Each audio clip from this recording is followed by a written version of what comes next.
సామెతలు 23. నీవు ఏలికతో భోజనము చేయ కూర్చుని ఎడల నీవెవరి పక్షమున ఉన్నావో బాగుగా యోచించుము. నీవు తిండిపోతివైన ఎడల నీ గొంతులకు కత్తి పెట్టుకొనుము. అతని రుచిగల పదార్థములను ఆశింపకుము, అవి మోసపుచ్చు ఆహారములు. ఐశ్వర్యము పొంద ప్రయాస పడకుము. నీకు అట్టి అభిప్రాయము కలిగినను దానిని విడిచిపెట్టుము. నీవు దాని మీద దృష్టి నిలిపిన తోడనే అది లేకపోవును. నిశ్చయంగా అది రెక్కలు ధరించి ఎగిరిపోవును. పక్షిరాజు ఆకాశమునకు ఎగిరిపోవునట్లు అది ఎగిరిపోవును. ఎదుటి వాని మేలు ఓర్పలేని వానితో కలిసి భోజనము చేయకుము. వాని రుచిగల పదార్థములను ఆశించుకుము. అట్టివాడు తన అంతర్యములో లెక్కలు చూచుకొనివాడు.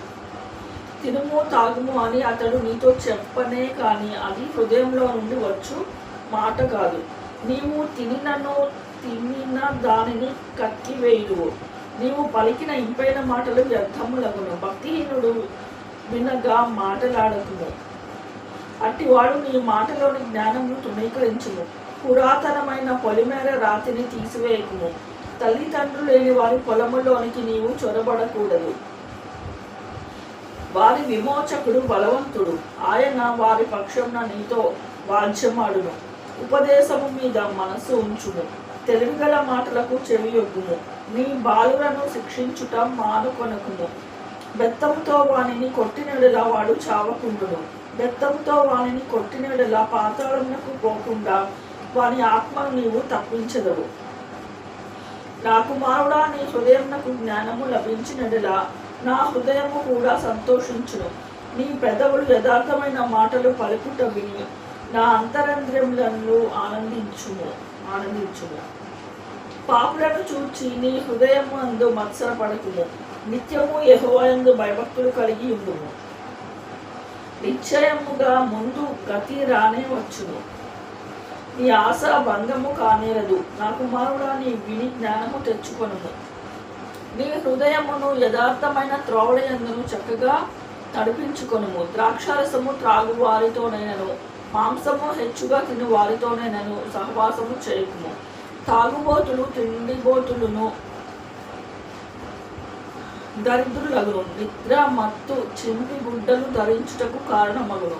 నిన్ను కనిన నీ తండ్రి ఉపదేశము అంగీకరించుము. నీ తల్లి ముదిమియందు ఆమెను నిర్లక్ష్యము చేయకుము. సత్యమును అమ్మివేయక దాని కొనియుంచుకొనుము. జ్ఞానమును ఉపదేశమును వివేకమును కొనియుంచుకొనుము. నీతిమంతుని తండ్రికి అధిక సంతోషము కలుగును. జ్ఞానము కల నీ కనిన వాడు వాని వలన ఆనందము నొందును. నీ తల్లిదండ్రులను నీవు సంతోషపెట్టవలెను. నిన్ను కనిన తల్లిని ఆనందపరచవలెను. నా కుమారుడా, నీ హృదయమును నాకిమ్ము. నా మార్గములు నా కన్నులకు ఇంపుగా ఉండనిమ్ము. వేశ్య లోతైన గొయ్యి, పరస్త్రీ ఇరుకైన గుంట.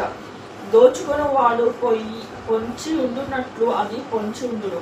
అది బహుమందిని విశ్వాసఘాతకులుగా చేయును.